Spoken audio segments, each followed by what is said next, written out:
परिवार को कह रहे हो आप मेरा मेरा करके जिसके लिए करे, वो कहाँ तक रहेगा मामा, वो केवल संतान तक रहेगा भाई। फिर साथ कौन जाएगा? तो धर्माश मार्गे परलोक मार्गे है। ये जो अभी आप धर्म के कार्य कर रहे हैं, ये जो सत्कर्म कर रहे हैं, यही सत्कर्म परलोक जाएगा भैया। इसलिए मृत्यु को सुधारने का परम श्रेय है। तो आप कथा सुनो, सत्संग सुनो। सज धज के जिस दिन मौत की सहजाती आएगी, सहजाती आएगी, न शोभा काम आएगी,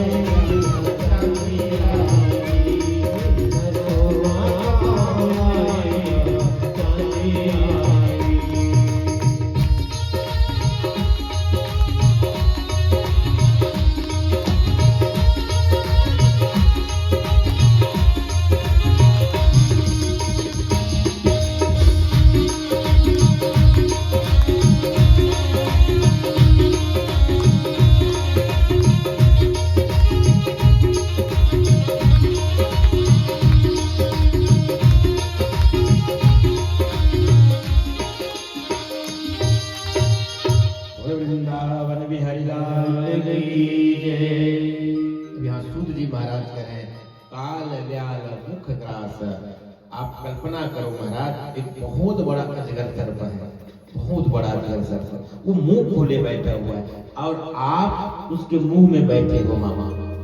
आप कब तक सुरक्षित हो भैया? कब तक सुरक्षित हो?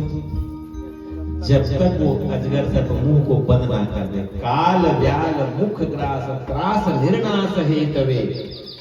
जब तक वो अजगर सर्प मुख को बंद ना करे, तब तक हम और आप सभी सुरक्षित रहेंगे। और जैसे मुंह को बंद किया, फिर हम गोविंदा नमो नमः। तो ऐसे ये संसार है। इस संसार में हम कब तक है? काल के मुंह में बैठे हैं भैया। कब काल आ जाए, कब मृत्यु आ जाए, कोई नहीं जानता।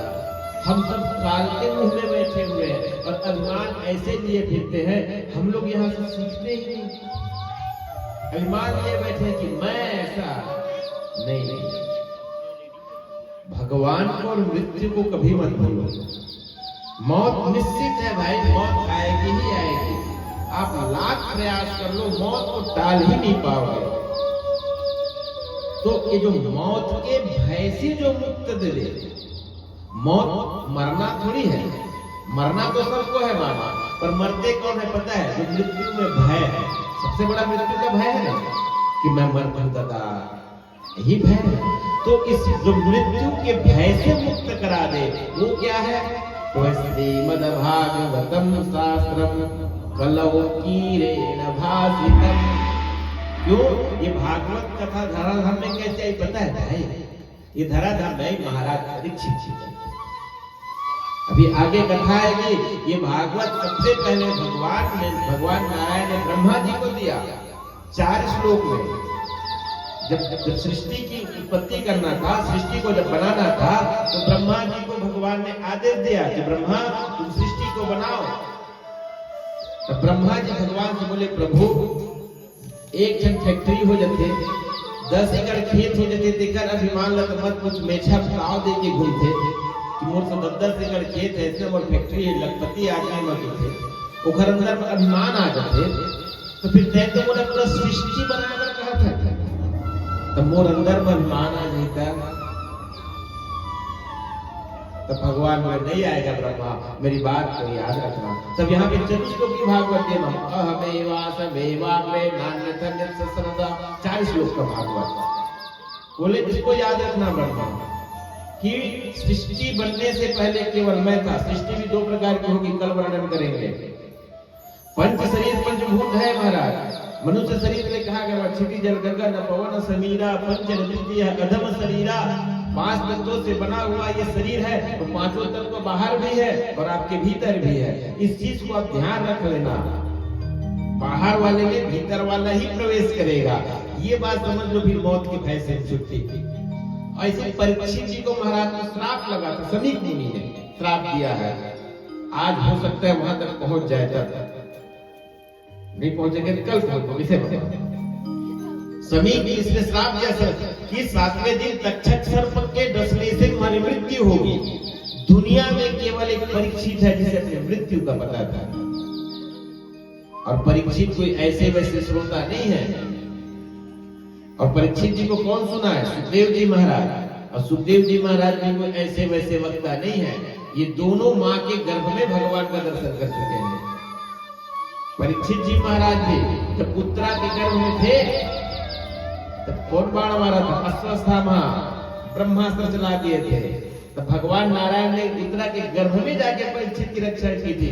सृष्टि की पूरी दुनिया में भगवान की रचना में ऐसा पहला बालक है जो माँ के गर्भ में आने से पहले भगवान के दर्शन हो गए। अब ऐसे सुखदेव जी महाराज है जिन्होंने 12 वर्ष वटिका देवी के गर्भ को ही मंदिर बना दिया था। महाराज व्यास नारायण की पत्नी का नाम है वटिका। 12 वर्ष तक गर्भ में रहे। व्यास जी बोले बेटा बाहर आ जाओ, तुम्हारी माँ को तकलीफ हो रही है। तो बोले नहीं आऊंगा। क्यों नहीं आओगे? जैसे ही बाहर आऊंगा भगवान की माया मुझे पकड़ लेगी, तो मैं नहीं आऊंगा। तो बोले कैसे आओगे? नहीं पकड़ेगी बेटा, आ जाओ। तो बोले आप बोलोगे तो नहीं आऊंगा। तो जिसकी माया है वही आकर के बोले। तो भगवान को आना पड़ा। तो भगवान ने फिर आश्वासन दिया सुखदेव जी को, सुखदेव तुम बाहर आ जाओ बेटा, तुझे मेरी माया का प्रभाव नहीं होगा। तो जो भागवत की वक्ता है व्यास जी, जो वक्ता श्री सुखदेव जी महाराज है, और श्रोता जो परीक्षित जी महाराज है, ये दोनों कोई साधारण नहीं है। ये दोनों को माँ के गर्भ में ही भगवान का साक्षात्कार हो गया। और उसी परीक्षित को श्राप लगा कि 7वें दिन तक्षक सर्प के डसने से तुम्हारी मृत्यु होगी।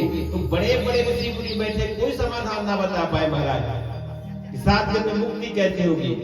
तो वही श्री सुखदेव जी महाराज आकर के 7 दिन में भागवत कथा करें। एक बात और ध्यान देखिए, 2 कथा विशेष है हमारे जीवन में, मनुष्य जीवन। ऐसे 18 पुराणों की कथा सब पढ़ी है अपने स्थान में, पर 2 कथा विशेष महत्व रखती है। कौन कौन जानते हो? एक श्री रामचरितमानस राम कथा और एक है भागवत कथा, कृष्ण चरित कथा। तो दोनों में अंतर क्या है भैया? तो मामा, राम कथा हमें जीना सिखाती है। राम कथा हमें जीना सिखाती है। क्या जीना सिखाती है? तो राम जी ने क्या किया जीवन में? प्रातः काल उठ के रघुनाथा, माता पिता गुरु ना महिमा था। रघुनाथ जी की चरित्र है। रामचरित्र हमें अपने जीवन में अपनाना चाहिए और कृष्ण के चरित्र को अपनाना नहीं चाहिए, कृष्ण के कहे हुए को अपनाना चाहिए। तो राम कथा हमें जीना सिखाती है और भागवत कथा हमें मरना सिखाती है कि हमें मरना कैसे है। क्यों? मरने का भी एक कला होती है भैया, मरने की भी कला होती है।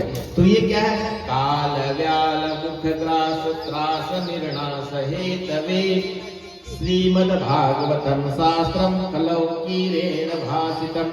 जो उस और कीरेण भासितम, कलयुग में मृत्यु के भय को दूर करने वाला केवल श्रीमद् भागवत कथा है, जिसे सुखदेव जी महाराज ने गाया है। और सुखदेव जी महाराज है कौन जानते हैं? एक तोता है। और तोता वही बोलता है भाई जो आप उसे सिखाओगे। अपने मुख मर्जी से तोता नहीं बोलता है। अपनी मर्जी से तोता बोलेगा टे टे टे टे ही बोलेगा। राम राम बोलिए अपनी मर्जी से। और घर में पोसते थे तोता सीताराम जय श्री राम बोलते ना, कब बोलते तो शिकायत। ये भागवत कथा तोते ने गाई है और तोता अपने मर्जी से कुछ नहीं बोलता। आप उसके जो सिखाओगे वही बोलेगा। इसको कौन सिखा दिया? तोते को कौन सिखा दिया? ये अमर कथा है। तब सूत जी महाराज बोले कि हम आपको इस काल के मुख से बचाने वाले, मृत्यु के भय को छुड़ाने वाले और भगवान की प्राप्ति करा देने वाले जो परम पवित्र श्रीमद् भागवत कथा है, ये कथा हम आप लोगों को श्रवण पान कराएंगे।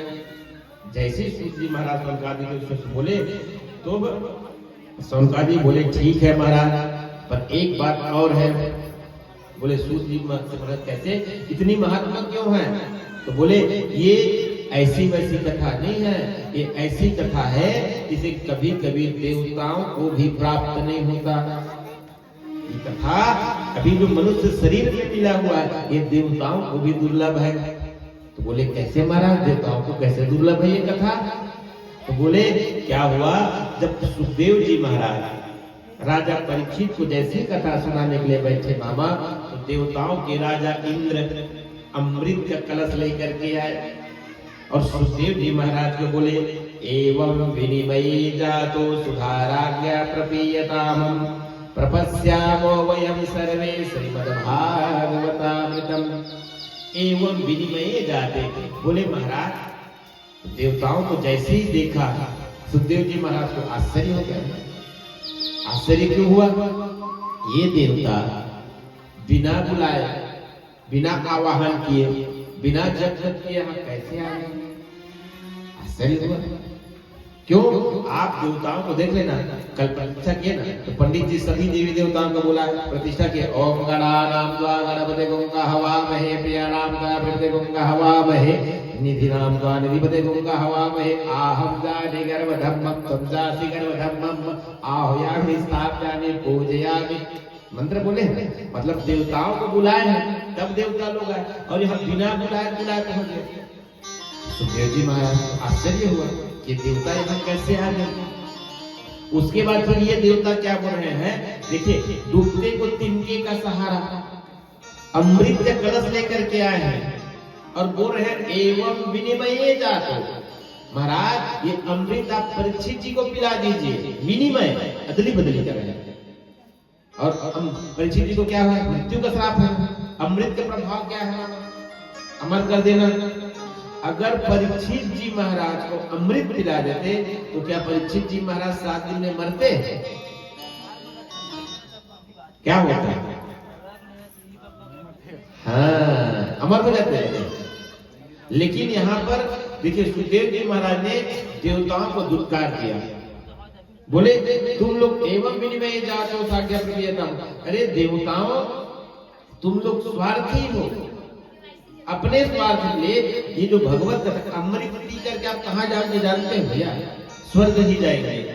तो स्वर्ग जाने बाद देखिए, और ये भी अमृत है मामा, ये भागवत अमृत है, कथा अमृत है, और वो अमृत है। दोनों अमृत का तुलना करो भैया।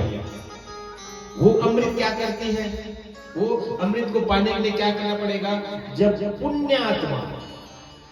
पुण्यात्मा जो मरी तो स्वर्ग नहीं, पुण्य नहीं, पुण्यात्मा ही नहीं हिंसा भैया। अब तो हम अंदर कौन तोड़े जाओगे? हमन भाई कौन जाओ? बोल वृंदावन बिहारी लाल। तो स्वर्ग कौन जाएगा? पुण्यात्मा ही जाही ना। तो स्वर्ग जाही तब जाकर अमृत मिली। और वो कब तक? जब तक वो पुण्य रही तब तक। स्वर्ग कोई बड़ी बात नहीं है भाई, स्वर्ग की कामना मत करे करो। स्वर्ग आज के भाषा में बता दो तो 5 स्टार होटल है। मुंबई गए ताज होटल नाम सुने? स्वर्ग के भाई ये होगा जहाँ 1 कप चाय 1500 रुपए मिला था। तो वहां कब तक रहेगा?